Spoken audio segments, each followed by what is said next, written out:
પંચાંગ અનુસાર આજે વદ પક્ષની ચોથ અને મંગળવાર છે, જેને અંગારકી ચોથ તરીકે ઓળખવામાં આવે છે. આ દિવસે ગણપતિ બાપાની કૃપા મેળવવા માટે વ્રત અને પૂજન કરવાનો મહિમા રહેલો છે. તો અંગારકી ચોથે સંકટમાંથી મુક્તિ માટે અને શુભ ફળની પ્રાપ્તિ માટે ગણેશજીને રીઝવવા કયા ઉપાય કરવા, જાણકારી આપશે ગુરુજી પ્રફુલભાઈ પંડ્યા. વિઘ્નેશ્વરાય વરદાય સુરપ્રિયાય લંબોદરાય સકલાય જગદ્ધિતાય નાગાનનાય શ્રુતિ યજ્ઞ વિભૂષિતાય ગૌરીસુતાય ગણનાથ નમો નમસ્તે. જય ભગવાન મિત્રો, હું છું પ્રફુલભાઈ પંડ્યા. ભક્તિ સંદેશ કાર્યક્રમની અંદર આપનું સ્વાગત છે. મિત્રો, આજે છે અંગારકી ચોથ. તો પહેલાં તો તમને બધાને અંગારકી ચોથની ખૂબ ખૂબ શુભકામના. અંગારકી ચોથનું શાસ્ત્રમાં શું છે મહત્ત્વ, એના વિશે આપણે ચર્ચા કરીશું. જે લોકો ગણેશ ભક્ત છે, જે ગણેશજીની ઉપાસના કરવાવાળા વ્યક્તિ છે, તે લોકો ચોક્કસ અંગારકી ચોથનું વ્રત કરતા હોય છે. તો શાસ્ત્રમાં જે ચોથ આવે છે, જેને વિનાયક ચોથ, અંગારકી ચોથ અને સંકટ ચોથ તરીકે ઓળખવામાં આવે છે. મહિનામાં એકવાર સંકટ ચોથ હોય, એકવાર વિનાયક ચોથ હોય અને 12 મહિનામાં ક્યાંક એકાદ 2 વખત અંગારકી ચોથ આવે છે. તો ચતુર્થીનો વ્રતને લઈને આજે મારે વિસ્તારપૂર્વક માહિતી આપવી છે. ખાસ કરીને એવું કહેવાય છે કે આ 3 ચોથ હોય છે, સંકટ ચોથ, વિનાયક ચોથ અને અંગારકી ચોથ. સુદમાં આવતી ચોથને વિનાયક ચોથ કહેવામાં આવે છે અને કૃષ્ણ પક્ષમાં આવતી ચોથને સંકટ ચતુર્થી તરીકે કહેવામાં આવે છે. જે દિવસે ચતુર્થી તિથિ હોય અને મંગળવાર આવતો હોય, મતલબ મંગળવાર અને ચતુર્થી તિથિનો સમન્વય થાય, તો તે દિવસને અંગારકી ચોથ તરીકે ઓળખવામાં આવે છે. એવું કહેવાય છે કે ચતુર્થી તિથિ જે છે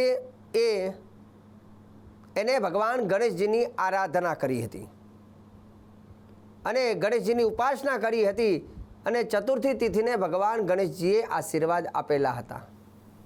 એવું કહેવાય છે કે કૃષ્ણ ચતુર્થી અને શુક્લ ચતુર્થી, કૃષ્ણ ચતુર્થીએ ભગવાનની આરાધના કરી એટલે એવું કહેવાય છે કે કૃષ્ણ ચતુર્થીને ભગવાને વરદાન આપ્યું કે જે તારું વ્રત કરશે એના જીવનમાં સંકટોમાંથી મુક્તિ મળશે. અને વિનાયક ચતુર્થીને એવા આશીર્વાદ આપ્યા કે જે તારું વ્રત કરશે એના જીવનની કામનાઓ પૂર્ણ થશે. મતલબ એક ચતુર્થીથી કામનાઓની પૂર્તિ થાય છે અને બીજી ચતુર્થીમાં સંકટોમાંથી મુક્તિ મળે છે. પરંતુ જો મંગળવારને ચતુર્થીનો સમન્વય જે દિવસે થાય તો એ ચતુર્થીનું નામ બની જાય છે અંગારકી ચોથ. અને અંગારકી ચોથ બની જાય તો એ એક સાથે બંને ફાયદા આમાં જ થાય છે. સમસ્ત કામનાઓની પૂર્તિ થાય અને જોડે જોડે સંકટોમાંથી પણ મુક્તિ મળે છે.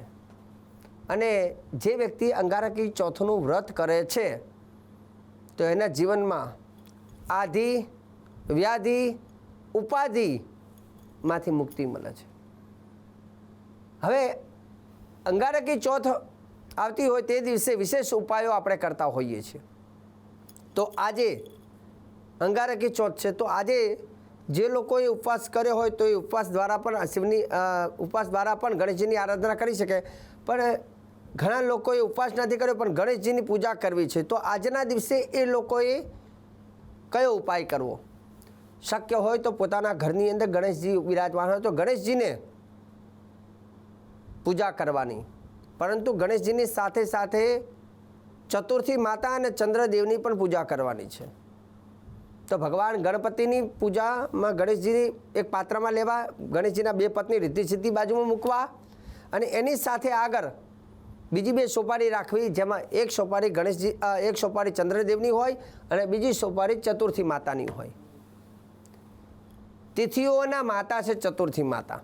તો આટલા ભગવાનની પૂજા કરવાની છે. ભગવાન ગણપતિ રિદ્ધિ સિદ્ધિ સાથે ચંદ્રદેવ અને ચતુર્થી માતાની પૂજા કરવાની, જેમાં પંચામૃતથી ભગવાનને સ્નાન કરાવો, દૂધ અને ગંગાજલથી અભિષેક કરો, ચોખ્ખા રૂમાલથી ભગવાનને લૂછીને સાફ કરવા, ભગવાનને વસ્ત્ર પહેરાવવા, જેમાં નાણાછડીનું વસ્ત્ર બધા ભગવાનને પહેરાવવું, જનોઈ ભગવાનને અર્પણ કરવી, ભગવાનને તિલક, ચોખા, પુષ્પ, જાસૂદના પુષ્પથી ભગવાનની આરાધના કરવી, સરસ મજાનો સુંદર સુવાસિત ધૂપ ભગવાનને અર્પણ કરવો, માટીના કોડિયામાં દીવો કરવો અને મોદકનો પ્રસાદ ભગવાનને જમાડવો. આટલી વસ્તુ ખાસ તમારે પૂજા કરવાની છે. બીજું વિશેષ ઉપાય હવે તમને કહું છું.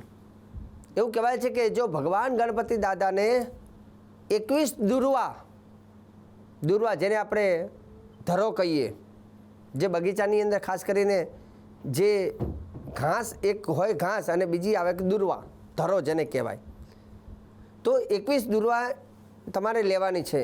21 દુર્વાને ભેગી કરી અને એક લાલ દોરાથી એની જોડી બનાવવાની. આવી રીતે 21 જોડી બનાવવાની અને 21 જોડી ભગવાન ગણેશજીને અર્પણ કરવાની. એમાં વિશેષ જો તમને સંકટનાશન સ્તોત્ર ફાવતું હોય તો સંકટનાશન સંકટનાશન સ્તોત્ર બોલીને ભગવાન ગણપતિને અર્પણ કરવાનું. બીજું સંકટનાશન સ્તોત્ર બોલી બીજી વાર અર્પણ કરવાનું. એ સ્તોત્ર ન ફાવે તો ભગવાન ગણેશજીનો મંત્ર ઓમ ગંગ ગણપતયે નમઃ બોલીને 21 દુર્વા અર્પણ કરવી. એવું કહેવાય છે કે જે ગણપતિને 21 દુર્વા અર્પણ કરે છે, ગણેશજી એના જીવનમાં વ્યાધિમાંથી એને મુક્તિ આપે છે. અને સાથે સાથે દુર્વા અર્પણ કરવાથી આયુષ્યની વૃદ્ધિ પણ થાય છે. દુર્વા ખાલી રવિવારના દિવસે ન તોડવી જોઈએ. રવિવારે વિના દુર્વા તુલસી દ્વાદશી વિના, રવિવારના દિવસે તુલસી અને દુર્વા ન તોડવી જોઈએ. આટલું ધ્યાન રાખો. ઘણા લોકો કહે ભાઈ અમારે એ દિવસે કદાચ કોઈ તુલસી રવિવારે ન તોડી જોઈએ, ઘણી વખત એકાદશી આવે તો આગલા દિવસે તોડી લેવી, કેમ કે નિયમ એ નિયમ બને ત્યાં સુધી. તો ભગવાન ગણેશજીની વાત આવે તો ગણેશજીને હંમેશા મંગળવાર એટલે અંગારકી ચોથના દિવસે 21 દુર્વા અર્પણ કરવી.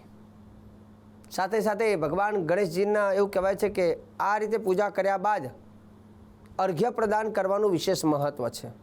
અર્ઘ્ય એટલે શું?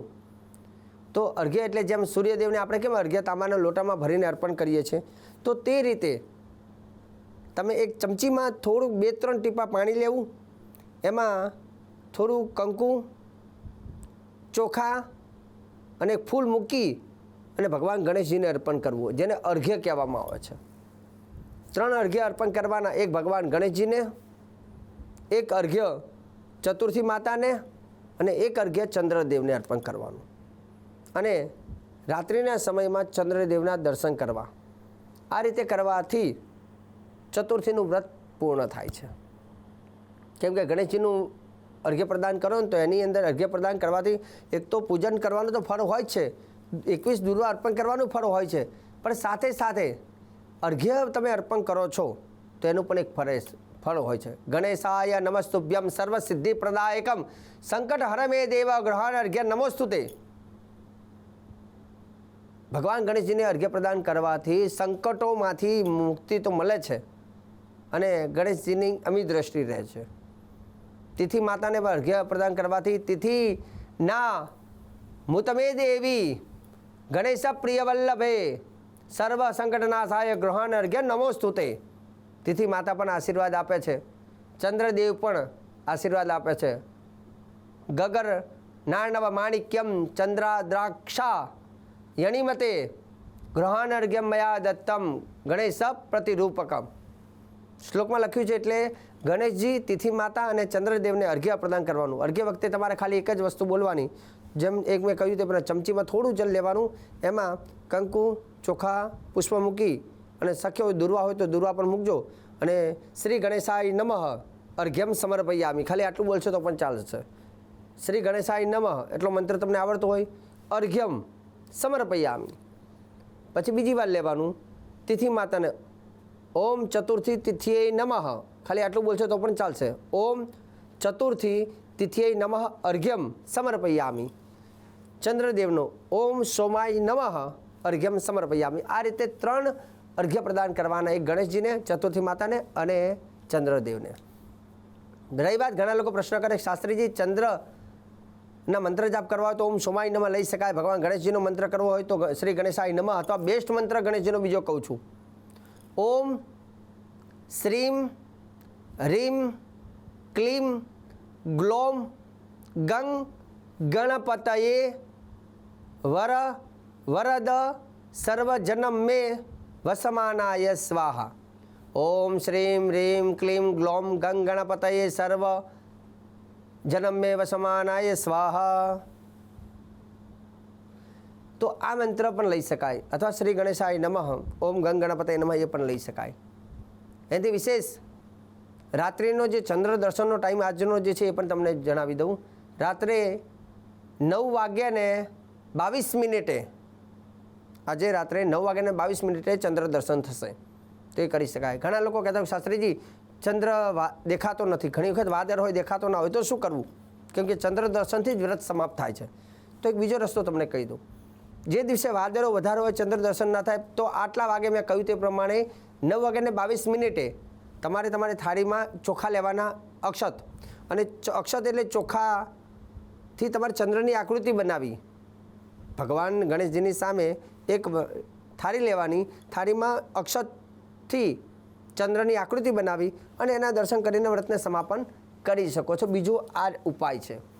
તો દર્શક મિત્રો, આજે સરસ મજાનો મેં તમને ભગવાન ગણેશજીનો અને અંગારકી ચોથને લઈને શ્રેષ્ઠ ઉપાય મેં તમને કહ્યું છે. અને આગળ પણ ભક્તિ સંદેશ કાર્યક્રમમાં હું પ્રફુલ્લ પંડ્યા આવી જાણકારી, શ્રેષ્ઠ જાણકારી, શુદ્ધ જાણકારી અવારનવાર આપતો રહીશ.